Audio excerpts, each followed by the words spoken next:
Okay, this week we're going to start chapter 3 in our book, and it's all about dispensing medications. The topics we're going to learn about is the actual prescription, what's included on the prescription, the correct drug administration rights, dosage forms and routes of administration, and factors that influence drug action. We're also going to learn about teaching patients medication management and medication safety. The learning objectives are to note the components of the prescription, including the commonly used abbreviations, understand the rights of correct drug administration, recognize common dosage forms, and to know the routes of administration. You should also be able to recognize factors that influence the effects of drugs, particularly in the elderly and the pediatric populations.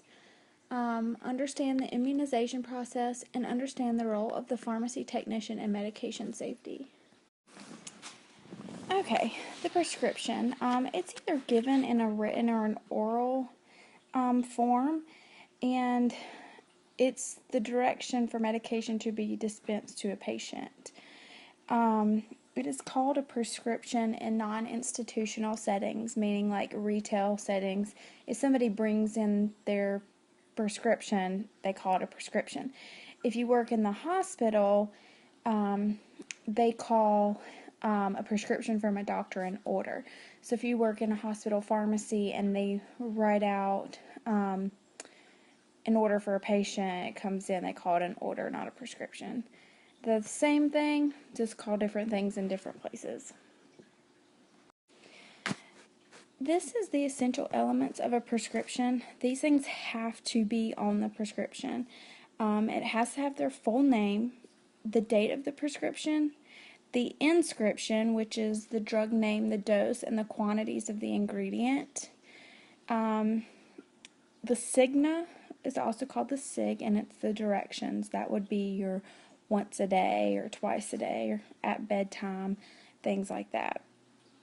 It should also include the number of refills or no refills, the prescribing physician's signature, handwritten, and an indication whether the generic is permitted. Some people prefer brand names, or some doctors want the brand name to be issued. So they would write for the brand name drug and then also add on there dispense as written, which means that they have to have the brand name, that they cannot substitute for the generic. If the prescription is for a controlled substance, the DE number of the prescribing physician must be on there. I'm not sure if you guys learned how to tell whether a DAA number is valid or not, but we can go over that. This is just a sample. It's also in your book on page 42. Up there, Nanny Romez, the name, the dates up there, and her address. The drug name is hydromorphone, 4 milligrams. Take 1 PO right here is by mouth every 4 hours for pain. This is a controlled substance, so they have to put in the quantity that they want, which is right here. They want 20 tablets. So no matter if it's for every 4 hours, normally when you get it in, it would be 6 times a day for 30 days. It's 180 pills. But when it's a control, you don't do the math and give out the 180. You do exactly what is written on the prescription, which is for a quantity of 20. The dispense is written as not checked, so they can do a generic, which the hydromorphone is a generic. Its brand name is Dilaudid. There's no refills on this because hydromorphone is a C2. The doctor's signature's there, and the DA number's there because it is a controlled substance. RX. Anytime you see RX written, it is the symbol for prescription. If you see a medication that says RX only, that means it can only be dispensed if a prescriber writes an order or a prescription, depending on where you're at. It absolutely cannot be given OTC. Pharmacy technicians should always double check a prescription for accuracy to ensure all legal requirements are met.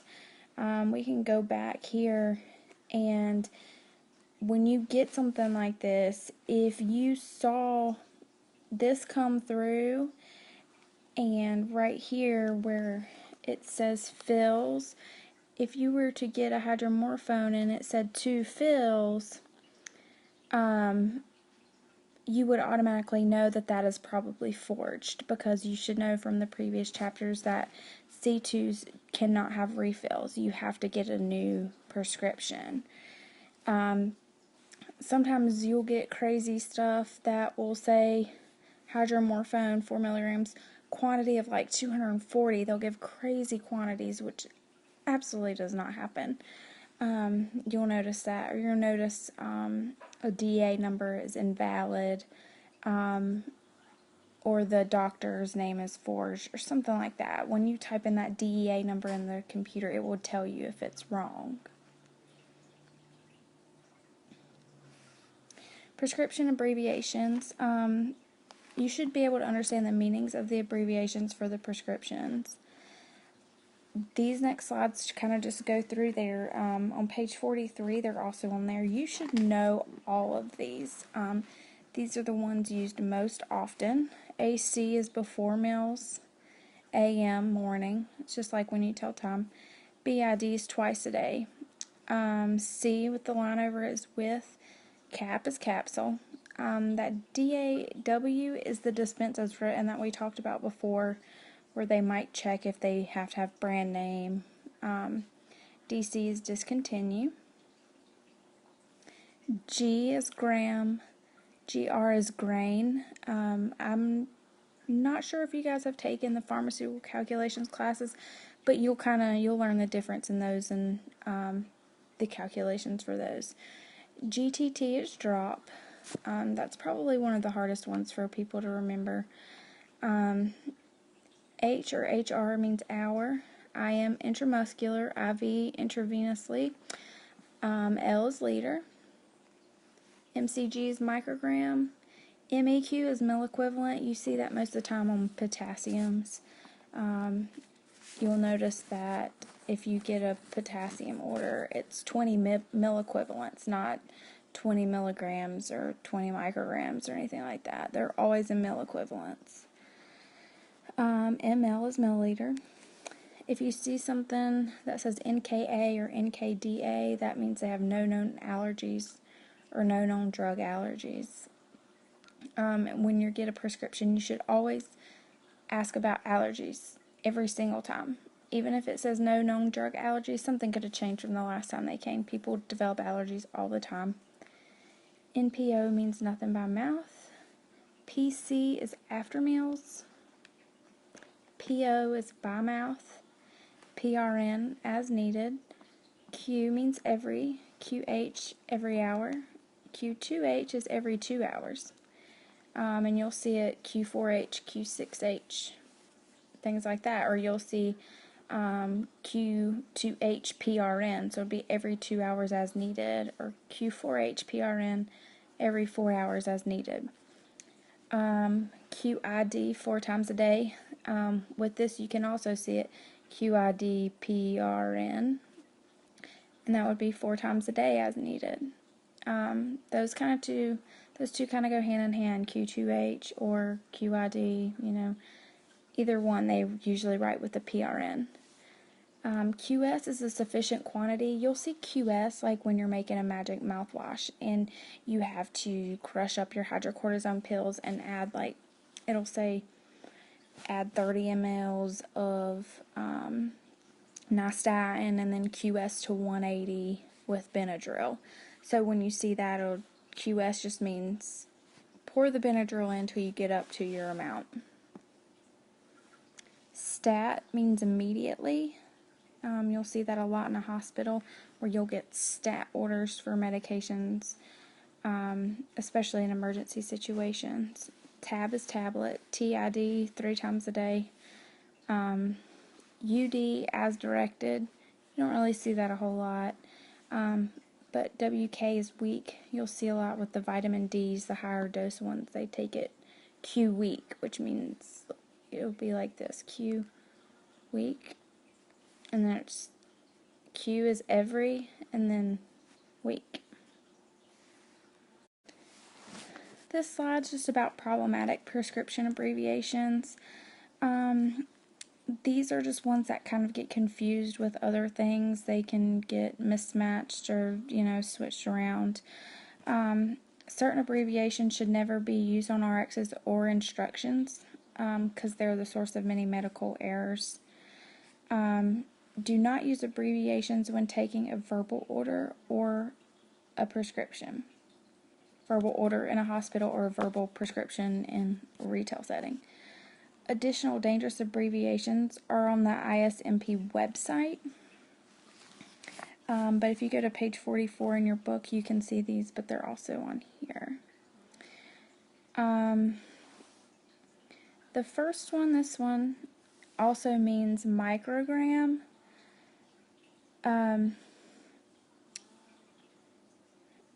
Instead of this abbreviation, you should always use this for microgram, MCG. HS, it's kind of cut off over here.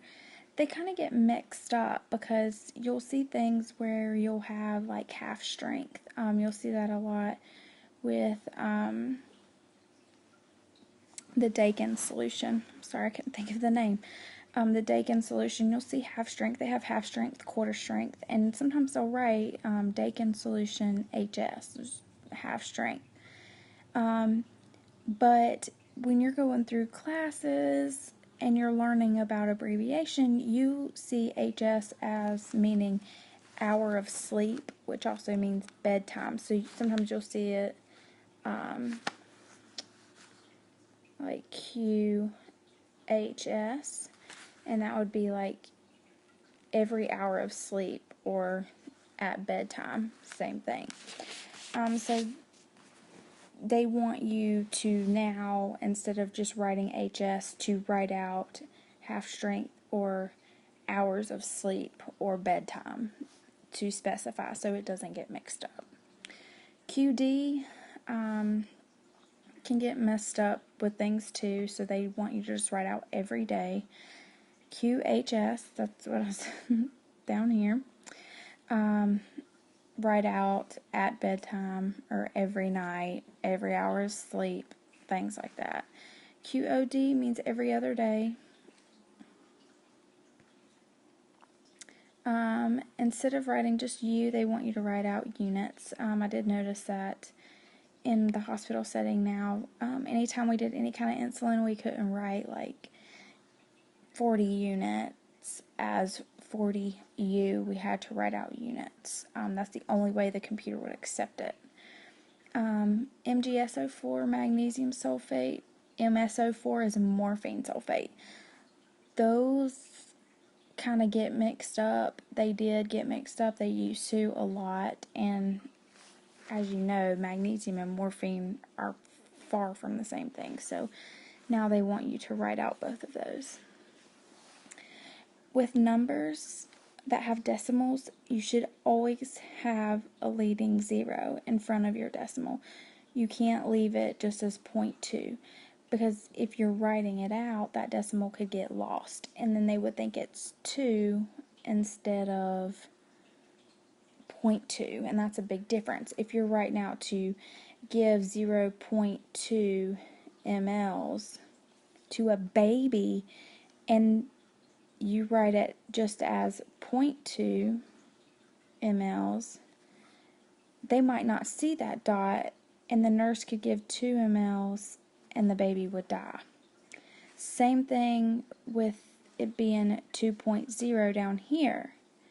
You don't want to write a 0 after a decimal, because they could write it out as 2.0 mLs, the nurse not see the decimal, and give 20 mLs. Kill the baby again. So make sure that you always do that. You'll learn more about that in the calculations class. They should look for that you use those decimals correctly. You always add a leading 0, never put in an ending 0. Just write it out as a 2. This is just discussion what makes an abbreviation dangerous, that just they are so close to something else that they could get mixed up. Your role as the pharmacy technician when a prescription arrives with a dangerous abbreviation, you should probably notify the pharmacist and have them clarify with the doctor just to make sure you get everything correct. This is your correct drug administration rights. The rights for correct drug administration. You should always double check that you have the right patient, the right drug, the right strength, the right route, and the right time. So when you're entering the prescription, double check to make sure you have everything right. This is just a little picture of it. It's also on your book on page 44. This is just clarifying a little more into your rights. Right patient. Always verify the patient's name with at least 2 patient identifiers. This should be their date of birth. And in the retail setting, you would do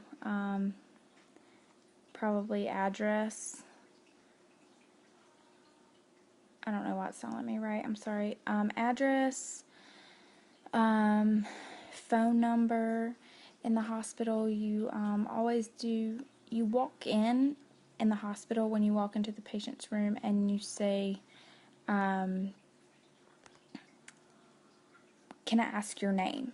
Don't say, "Are you Mr. Smith?" Because sometimes they're in pain and they're not, they're not really thinking about that. They'll just be like, "Yes." So you should always go in and say, "Can I have your name? What's your date of birth?" That way they say it to you and you clarify. You can also check their armband. Next, right drug. Always check the medication against the original prescription and the patient's disease state. The medication label,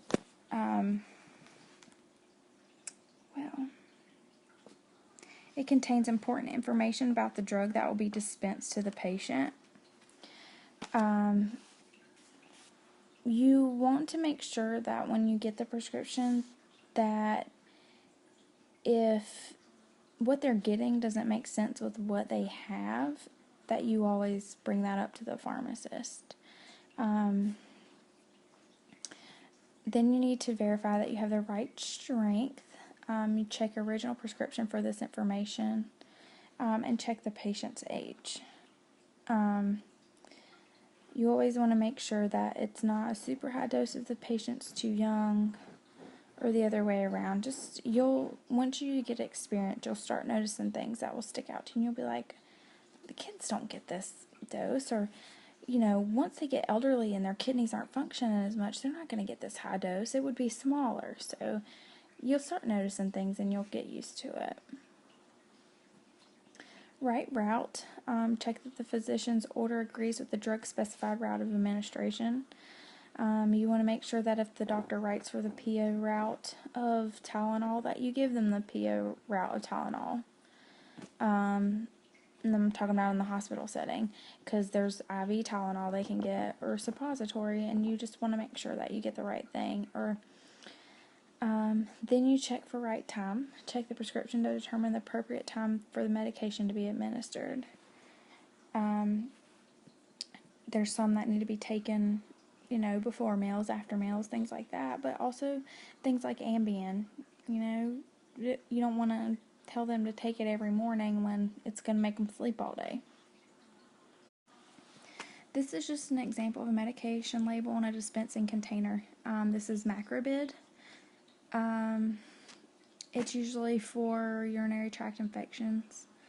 Important information such as the drug name, dosage form, dosage strength, precautions, and usual dosage and frequency of administration will be provided on the medication dispensing container. So it'll always have the storage instructions. It says it to store it at room temperature. It's a bulk container, so there's 100 capsules in there, meaning that when you get a prescription, you're not going to give them the whole bottle.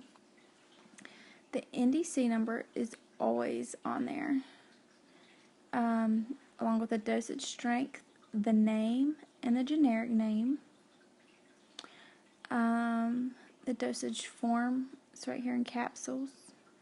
The size of the container is 100 capsules. This down here is the manufacturer. A lot of times whenever you get a prescription, especially in the hospital, when you have to write stuff down, you have to write down the manufacturer or the lot number, the expiration date, things like that. This is the usual dosage right here. The usual dosage is 100 milligram capsule every 12 hours, and take it with food. So you should always put a take with food auxiliary sticker on it. Right here, RX only, can't be dispensed over the counter. Dosage forms and routes of administration. Drugs are administered in different ways. Route and dosage form are determined by manufacturers. We talked about these before, about absorption and things like that in the past chapters. So those are some factors that it's determined by. But it's also determined by the disease that's being treated, the body area the drug needs to reach, convenience, drug's chemical composition and characteristics, the patient's age and condition.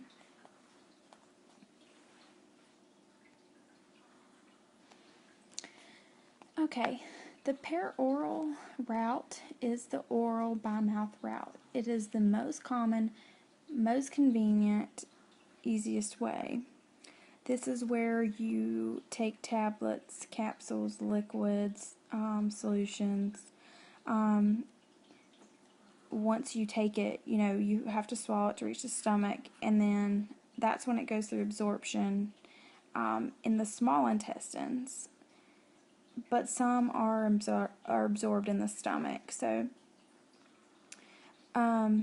this way takes the longest time to absorb into your system. So when you do the oral route, they have sublingual tablets as well as buccal tablets. The sublingual tablets go under your tongue, and you'll see those a lot in the Nitrobid, Nitrostat tablets for nitroglycerin for heart attacks and things like that. The buccal are put them between your cheek, and you'll see some they kind of look like throat lozenges.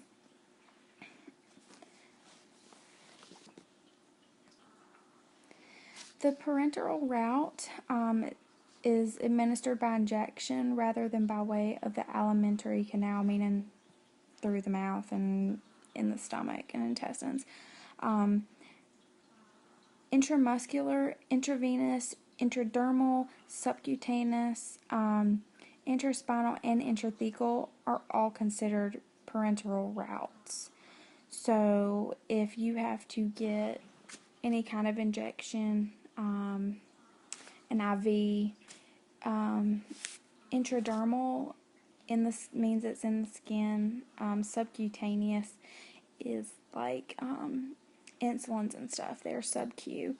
And then intraspinal and intrathecal. Intraspinal is epidurals, and then the intrathecal are also into the spine. Some that can be administered intrathecal are methotrexate, and we'll learn about that drug a little later in the course. Topical routes are applied to the surface of the skin or mucous membranes or other routes. That includes creams, ointments, eye drops, ear drops, patches, anything like that. So also inhalers are considered topical routes. So I know that sounds kind of crazy, but they're all considered topical. And if you go into a pharmacy, all of those things will be together in a topical section. The peroral dosage routes are three common routes. Oral means you swallow it, the sublingual under the tongue, and the buccal dissolves in the cheek. We kind of talked about those a minute ago. Oral, the swallowed ones, are any kind of pills that you swallow, liquids, anything like that. Sublingual, the nitroglycerin. Buccal, you put it in the cheek. You'll have Suboxone and stuff like that. It's a lot with withdrawals from alcohol and things like that, people will get those, and a lot of times those are buccal. The most common peril dosage forms are tablets, capsules, solutions, syrups, elixirs, suspensions, gels, powders, and troches or lozenges. The gels are kind of like lidocaine gel. They have some of those that you can swallow. They numb your throat when you have really bad infections and things like that. Parenteral dosage routes, the administration of drugs by injection into the muscle, the vein, the skin, the tissue beneath the skin, subcutaneous, and the spinal cord. I just talked about those a minute ago. You can get a lot of different medications in very different ways. And like I said, this intraspinal, intrathecal is like the epidurals and things like that. The most common parenteral dosage forms are IV, epidural, NIM, and subcutaneous. IVs, you'll learn how to make a lot of those if you guys haven't done that already. In the hospital, you'll be doing that a whole lot. Epidurals, like ladies who are in labor, they'll get those. Intramuscular injections, and then the sub-Q, like insulins and things like that. Topical dosage routes. They're applied to the surface of the skin or the mucous membranes. They can be inhaled. Eye drops, ear drops, nose sprays, rectal and vaginal suppositories. Those are all considered topical dosage forms. And even when you think of rectal or vaginal suppositories, they're going inside of your body, but they're being absorbed by the outside of your body, if that makes sense. Like it's being absorbed by your skin. Most common topical dosage forms are ointments, creams, gels, suppositories, patches, lotions, and inhalants. You'll see a lot of medications that come in ointment and cream, and there are different reasons why you have to do an ointment or a cream. You can't substitute one for the other. Factors that influence drug action are age. Children and elderly may need reduced dose size because they're smaller, or the inability of the liver to metabolize the medication. And like I said, also the kidneys are a big factor in that with the age too, especially in the elderly. Diseases. Specific diseases may hinder absorption, metabolism, or the excretion of drugs. Psychological and genetic factors and immune responses are also important factors that influence the drug action. Special considerations in elderly patients. Aging affects chemical reactions that drugs undergo in the body and how the body reacts to the drugs. 4 out of 5 elderly have at least one chronic disease, and many take numerous medications. So that's another thing with the elderly. It's really important if you work in the hospital that you do their med recs really well. They are on a lot of different things, and sometimes they use a lot of different pharmacies. So you have to call and make sure you get everything right to make sure that you're not double dosing them on something, or that something's being left out. The elderly and changes in physiologic function. Altered drug responses in the elderly are due to age-related changes in organ function and body compositional changes. There's many different changes that happen whenever you age. Your eyes, you can't see as well. Auditory, they can't hear as well.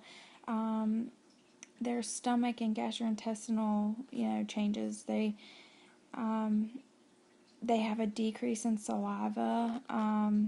Their bowels and everything, it doesn't work as well, so nothing's moving through as well. Constipation chances rise a lot. And a lot of times they overuse the stimulant laxatives, so that can also cause problems. With pulmonary function, a lot of aging patients have COPD. Their cardiovascular changes, they end up getting high blood pressure, sometimes low blood pressure. They can't exercise as much anymore, so things are kind of just going downhill. Urinary changes, they have a buildup of fluid. Their kidneys aren't working as well, so they become swollen. They get edema, and they have to take fluid pills or diuretics. They're more prone to kidney stones. Hormonal changes. They're going through menopause, things like that, or they've been through menopause. Their endocrine system, is kind of going down. And then body composition.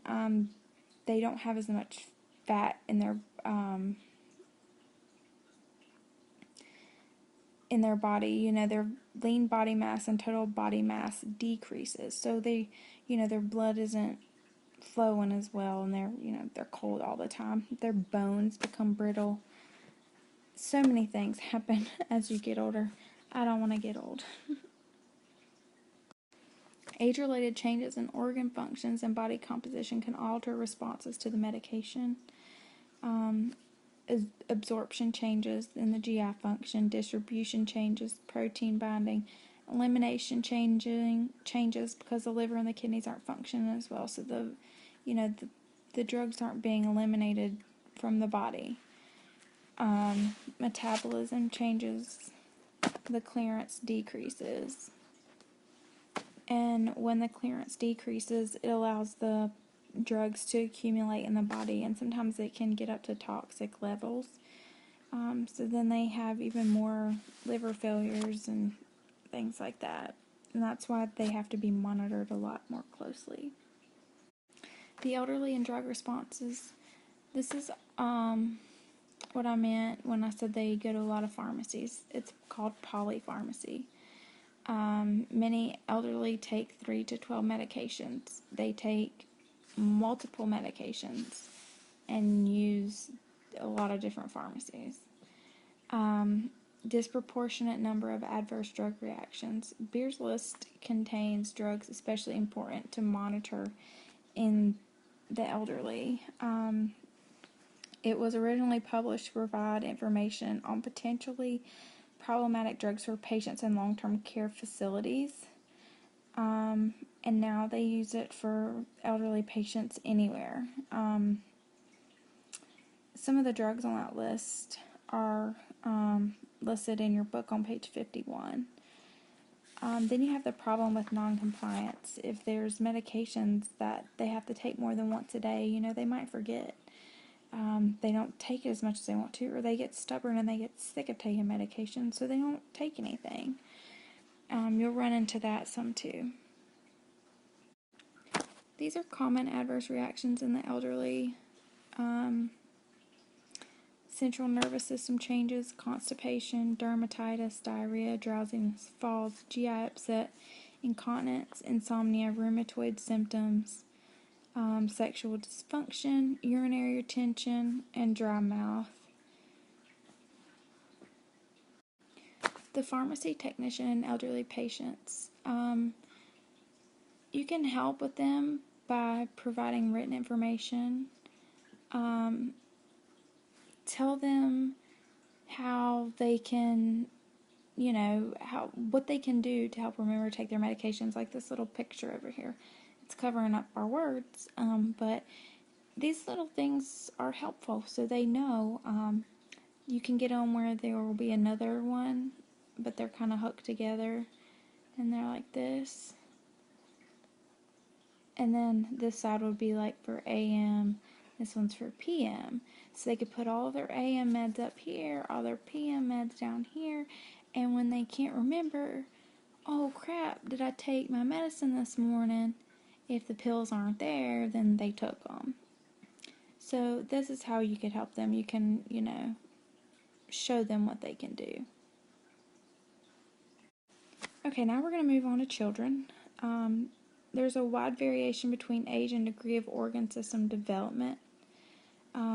The body surface area is the best measure to use in determining dosage. But the weight is the most often used in determining the dosage. So whenever you see like the back of a Tylenol thing where it says like 2 to 4 take this many mLs and 5 to 7 take this many mLs or anything like that, it will also have like a center column and it'll say 2 to 4 or 24 to 35 pounds or something like that.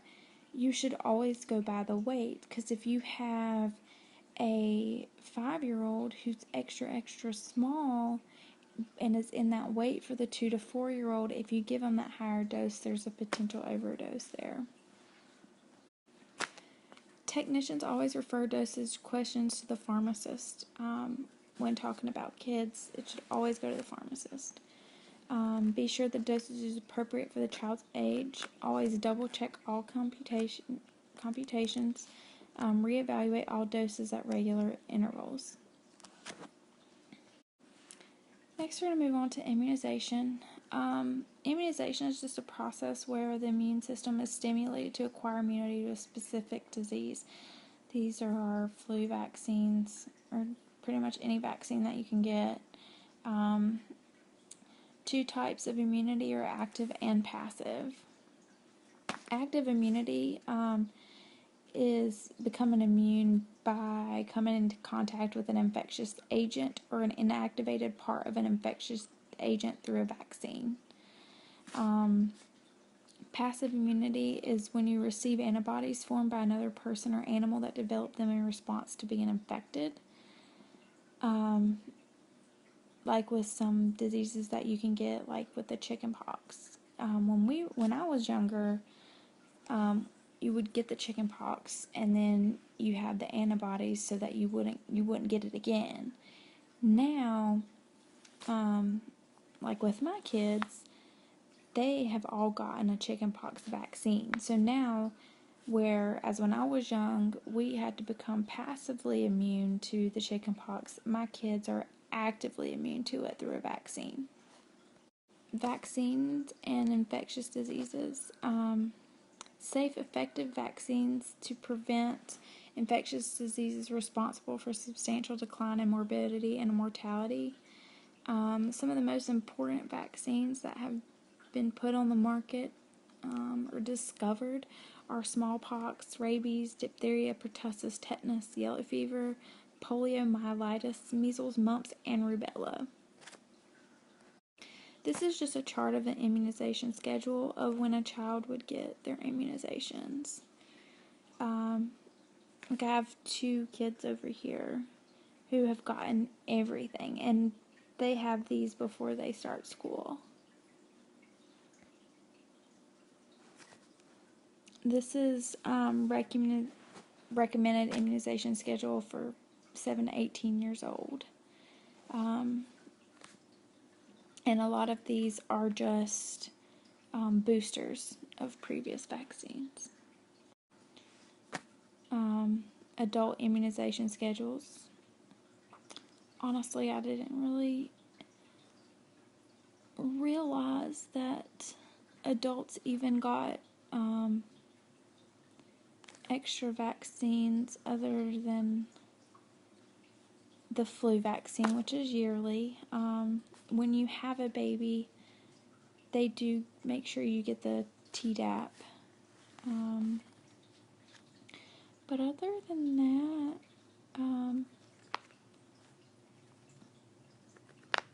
I never really knew that they had an adult immunization schedule, so that's pretty cool. Allergic response. Allergy is a state of hypersensitivity of the immune system induced by exposure to a particular substances. An allergy can be from an environmental allergy, seasonal food allergies, or drug allergies, either one. Histamine. In response to an allergy, the body releases chemicals like histamine. So that will cause you to break out in a rash, cause you to sneeze, bronchial constriction, This histamine is designated as an H1 and is treated with histamines. So when you take a Benadryl, it's called an antihistamine. It's taken away that histamine reaction. Gastric mucosal cells release a different type of histamine known as H2. H2 is treated with H2 blockers, and these are your GERD, drugs. Most allergic reactions are not serious, but some can be life-threatening. The technician's role is to screen patients for the allergies. Like I said, every time a patient gets something filled, are you allergic to anything? Even if it says no known allergies, always ask. Make sure allergies have been addressed before any drugs are dispensed. If no allergies, NKA should be in the record. Many types of allergic disease with many causes involving any body system.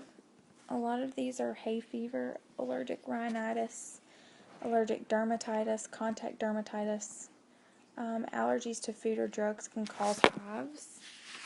And a lot of these are, pretty reversible with the Benadryl. This is just about teaching patients medication management. They should know that compliance is important.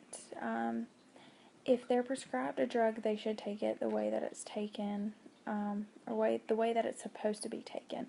If it's scheduled to be given once a day, it should be taken once a day, or twice a day, it should be taken twice a day, and try to be taken at the same time every day. A patient adhering to the dose schedule and other particular requirements of the specific drug regimen. That's just the definition of compliance. A pharmacy technician can positively influence patient drug therapy by accurately collecting and recording the patient's medication history and the patient's profile. These are just the different warning labels. Medication should be taken with water. External use only. This is for your patches.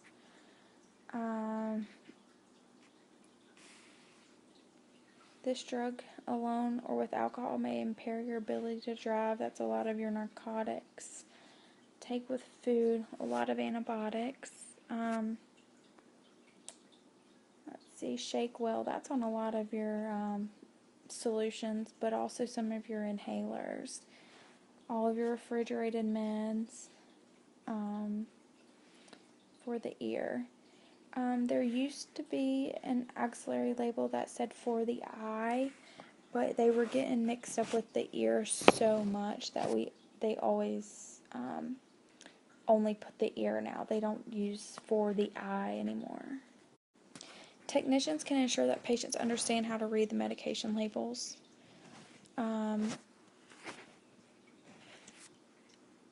They should be able to look for the generic and trade name, the dosage strength, and this is on OTC medications. You can help them understand how to read it, how many to take, like the directions on there, but you cannot counsel them. And it's hard to kind of tell the difference, but if you read more on chapter 3, page 58, it kind of explains it a little more. Medication label information. This is just another prescription. David Marsh. The date. There's no DEA number because this is not a control. Quantity 60. So they take 20 milligrams, 1 tablet PO daily. That's by mouth. The quantity is 60. So with this, they have enough for 2 months because they're only taking 1 a day. They can refill it 1 time. After that 1 time is over, normally when you go to refill it again, they call your doctor to get another one, or you have to go in to see your doctor. This is another example. Protonix 20 milligrams, number 60, take 1 by mouth daily. 1 refill.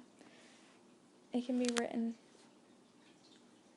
This is your prescription written by your doctor. And this is your prescription label from the pharmacy.